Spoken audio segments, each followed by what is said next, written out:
പ്രിയപ്പെട്ട പ്രേക്ഷകരെ, ലളിതാ സഹസ്രനാമത്തിന്റെ അടുത്ത ക്ലാസ്സിലേക്ക് എല്ലാവർക്കും സ്വാഗതം. കഴിഞ്ഞ ക്ലാസ്സിൽ നമ്മൾ ആദ്യത്തെ ശ്ലോകം പരിചയപ്പെട്ടു. ഇനി രണ്ടാമത്തെ ക്ലാസ് ആണ്. ആദ്യം ശ്ലോകം ചൊല്ലാം, അതിനുശേഷം അർത്ഥം പറയാം. ഉദ്യദ്ഭാനു സഹസ്രാഭ ചതുർബാഹു സമന്വിത രാഗസ്വരൂപ പാഷാഢ്യ ക്രോധാകാരാങ്കുശോജ്വല. ഉദ്യത് ഭാനു സഹസ്രാഭ അർത്ഥമാണ് പറയാൻ പോകുന്നത്.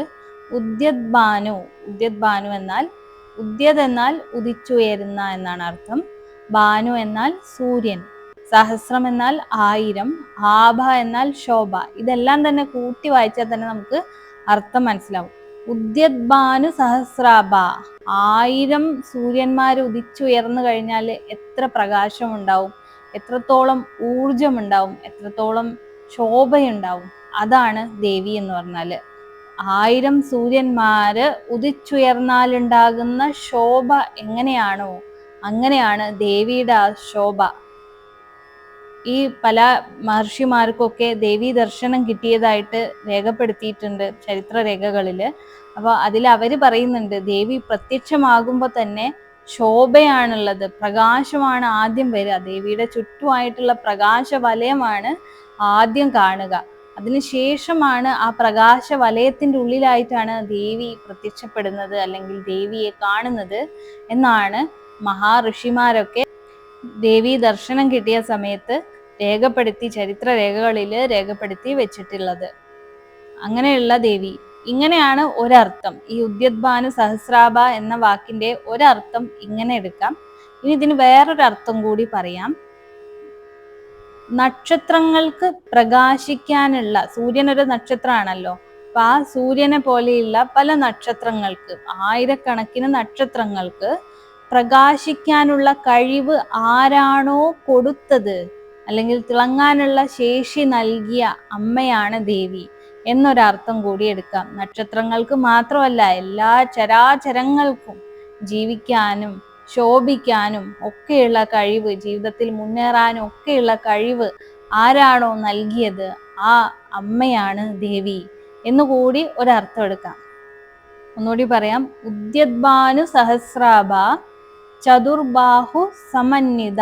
ചതുർബാഹു എന്നാൽ, ചതുർ എന്നാൽ 4, ബാഹു എന്നാൽ കൈകൾ, സമന്വിത എന്നാൽ ചേർന്നത് എന്നാണ്. അപ്പൊ ദേവി ഇങ്ങനെ ഉദിച്ചുയർന്ന ശോഭയോട് കൂടിയ ദേവിക്ക് 4 കൈകളാണ് ഉള്ളത്. ആ ദേവി സ്വരൂപത്തിന് 4 കൈകളാണ് ഉള്ളത്. ഇനി അടുത്ത വരി പരിചയപ്പെടാം.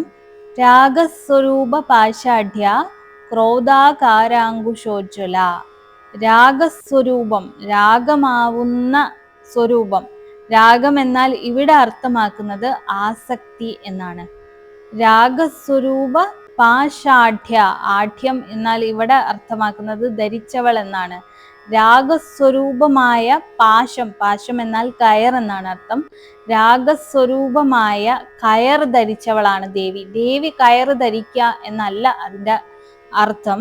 ശരിക്കും പറഞ്ഞാൽ രാഗം എന്നാൽ ആസക്തി എന്നാണല്ലോ. എന്തിനോടെങ്കിലും ഉള്ള ആസക്തിയെ രാഗം എന്ന് പറയാം. മനുഷ്യർക്ക് എന്തിനോടെങ്കിലുമൊക്കെ ഒരു ആസക്തി ഉണ്ടാവും. ചിലർക്ക് പണത്തിനോടായിരിക്കും, ഭക്ഷണത്തോട് ആസക്തിയുള്ളവരുണ്ടാവും, ബന്ധുമിത്രാദികളോട്, സ്വന്തം മാതാപിതാക്കളോട് ഒരു അമിതമായ സ്നേഹമുള്ളവരുണ്ടാവും. അതൊക്കെ ആസക്തി തന്നെയാണ്. അപ്പൊ ഈ ആഗ്രഹ സാഫല്യത്തിന് വേണ്ടിയിട്ടാണ് ജനങ്ങള്, ലോകത്തുള്ള ആളുകളെല്ലാം തന്നെ ഒരാഗ്രഹം ബാക്കി വെച്ചു കഴിഞ്ഞാൽ, അവരുടെ ജീവിതത്തിൽ എന്തെങ്കിലും ഒരു ആഗ്രഹം ബാക്കി വെച്ചു കഴിഞ്ഞാൽ അവർ വീണ്ടും ജനിക്കും. അങ്ങനെ ആ ജന്മത്തിൽ ചിലപ്പോൾ ആ ആഗ്രഹം അവർ സഫലീകരിച്ചിട്ടുണ്ടാകും. അതിനുശേഷം പിന്നീട് അവർക്ക് മറ്റ് പല ആഗ്രഹങ്ങളും ജനിക്കും. അങ്ങനെ വീണ്ടും അവർ മരിക്കും. ആ മറ്റ് നടക്കാതെ പോയ ആഗ്രഹ സാഫല്യത്തിനായി വീണ്ടും ജനിക്കും. അങ്ങനെ ഒരു ജനന മരണ സർക്കിളാണ് ഇങ്ങനെ നടന്നു പോകുന്നത്. അപ്പൊ അങ്ങനെയുള്ള സമയത്ത് അതാണ് ബന്ധനം എന്ന് പറയുന്നത്. മനുഷ്യർ സ്വയമാണ് ഇത്തരം ബന്ധനങ്ങൾ സൃഷ്ടിക്കുന്നത്. അപ്പൊ ഈ മനുഷ്യരുടെ ആഗ്രഹം കഴിഞ്ഞിട്ടില്ല, അവർക്ക് അതിയായ ആഗ്രഹം ഉണ്ടെങ്കിൽ ദേവി എന്ത് ചെയ്യും, അവർക്ക് അടുത്ത ജന്മം കൊടുക്കുകയാണ് ചെയ്യുന്നത്. അപ്പൊ അടുത്ത ജന്മത്തിൽ അവർ ഈ ആഗ്രഹമൊക്കെ സാധിച്ചു കഴിഞ്ഞ് ദേവിയുടെ അടുത്തേക്ക് തന്നെ തിരിച്ചെത്തുമെന്ന് കരുതാണ് ദേവി.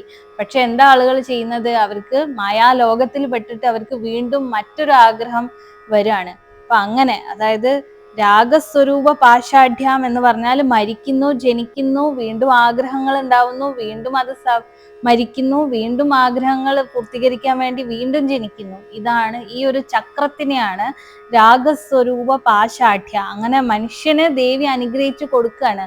അതായത് നിങ്ങൾക്ക് എന്തെങ്കിലും ആഗ്രഹം സഫലീകരിക്കാൻ കഴിഞ്ഞിട്ടില്ല, അങ്ങനെയാണെങ്കിൽ അടുത്ത ജന്മം എടുത്തോളൂ എന്ന് പറഞ്ഞ് ദേവി കൊടുക്കുകയാണ്. എന്നാൽ മനുഷ്യൻ എന്താ ചെയ്യണത്? ആ ജന്മത്തിൽ ആ ആഗ്രഹം മാത്രമല്ല സഫലീകരിക്കുന്നത്, മറിച്ച് മറ്റ് ആഗ്രഹങ്ങൾ കൂടി അവന് ജനിക്കുകയാണ്. അതുകൊണ്ടാണ് രാഗസ്വരൂപ പാഷാഢ്യ അങ്ങനെയുള്ള ദേവി.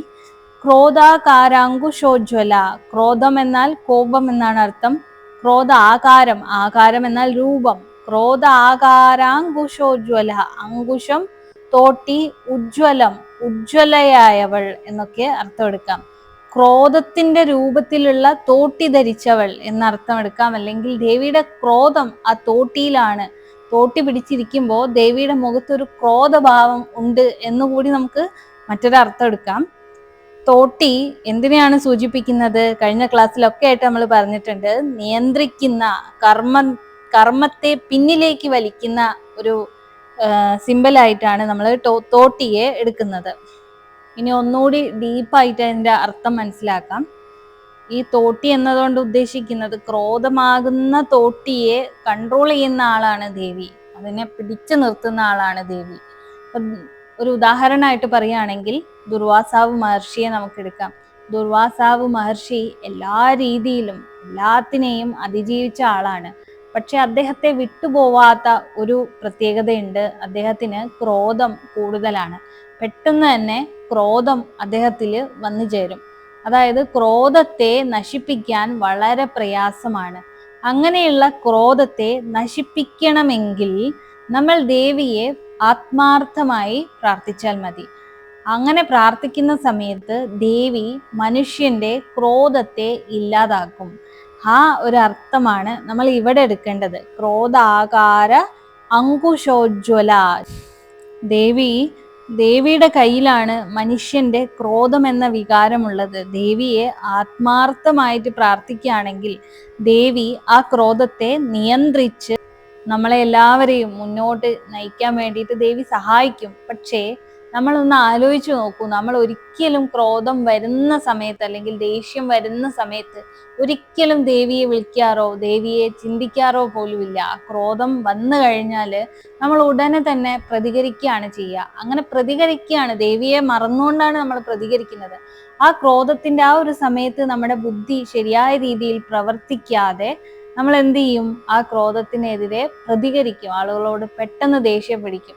പലപ്പോഴും നമ്മൾ ദേഷ്യം പിടിച്ച് കഴിഞ്ഞു കഴിഞ്ഞാൽ നമുക്ക് തോന്നാറുണ്ട്, അയ്യോ അങ്ങനെ പറയണ്ടായിരുന്നു, ഞാൻ പറഞ്ഞത് ശരിയായില്ല, അങ്ങനെയൊക്കെ തോന്നാറില്ലേ? അപ്പൊ നിങ്ങൾ എന്താണ് ചെയ്യേണ്ടത്? ക്രോധം വരുന്നുണ്ട്, എനിക്ക് ദേഷ്യം നന്നായി വരുന്നുണ്ട് എന്ന് തോന്നിയാൽ തന്നെ അപ്പം തന്നെ ദേവിയെ, സാക്ഷാൽ ആദിപരാശക്തിയെ മനസ്സിൽ വിചാരിക്കുക. ദേവി തീർച്ചയായിട്ടും നിങ്ങളുടെ ക്രോധം നിയന്ത്രിച്ചു തരും എന്നാണ് ഈ വരിയുടെ അർത്ഥമാക്കിയിട്ട് എടുക്കേണ്ടത്. നമ്മൾ പ്രാർത്ഥിച്ചാൽ തീർച്ചയായിട്ടും മാറ്റം ഉണ്ടാവും. ഈ കാമ, ക്രോധ, ലോഭ, മത, മാത്സര്യങ്ങൾ ഇങ്ങനെയുള്ള എല്ലാ ദുഷ്ചിന്തകളും ദുഷ്പ്രവർത്തികളും എല്ലാം തന്നെ ദേവിയോട് ആത്മാർത്ഥമായിട്ട് നിങ്ങൾ പ്രാർത്ഥിക്കുകയാണെങ്കിൽ മാറ്റിത്തരും ദേവി. അതാണ് ഈ ക്രോധ ആകാര അങ്കുശോജ്വല എന്ന വരിയുടെ അർത്ഥമായിട്ട് നമ്മൾ എടുക്കേണ്ടത്. അവസാനമായിട്ട് ഒന്നുകൂടി ഈ വരികൾ ഒന്നുകൂടി പറഞ്ഞുതരാം. നിങ്ങൾ കേൾക്കുമ്പോൾ കൂടുതൽ പെട്ടെന്ന് പഠിക്കുക, അതിനു വേണ്ടിയിട്ടാണ് അവസാനം ഒന്നുകൂടി പറഞ്ഞു തരുന്നത്.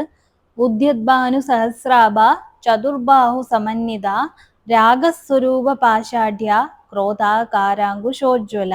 ഇതാണ് രണ്ടാമത്തെ ശ്ലോകം. അപ്പൊ നമ്മൾ ആദ്യത്തെ ശ്ലോകം കഴിഞ്ഞ ക്ലാസ്സിൽ കഴിഞ്ഞു, രണ്ടാമത്തെ ശ്ലോകം ഇന്ന് കഴിഞ്ഞു. ഈ രണ്ട് ശ്ലോകങ്ങളും കാണാതെ പഠിച്ച് ഏകദേശം ഒരു അർത്ഥം, ഒരു ധാരണ മനസ്സിലുണ്ടാക്കി വെക്കുക. ഇനി അടുത്ത ക്ലാസ്സുമായിട്ട് കുറച്ച് ദിവസത്തിൻ്റെ ഉള്ളിൽ തന്നെ വരാം. അതുവരേക്കും എല്ലാവരും അർത്ഥമൊക്കെ നോക്കി നല്ലോണം മനസ്സിലാക്കി പഠിച്ച് തയ്യാറായിട്ട് അടുത്ത ക്ലാസ്സിനായിട്ടിരിക്കുക. എല്ലാവർക്കും ദേവിയുടെ കൃപ കടാക്ഷം ഉണ്ടാവട്ടെ, ദേവിയുടെ ഒരു നോട്ടമെങ്കിലും എല്ലാവരിലും എത്തിച്ചേരട്ടെ എന്ന് പ്രാർത്ഥിച്ചുകൊണ്ട് നിർത്തുകയാണ്. നന്ദി, നമസ്കാരം.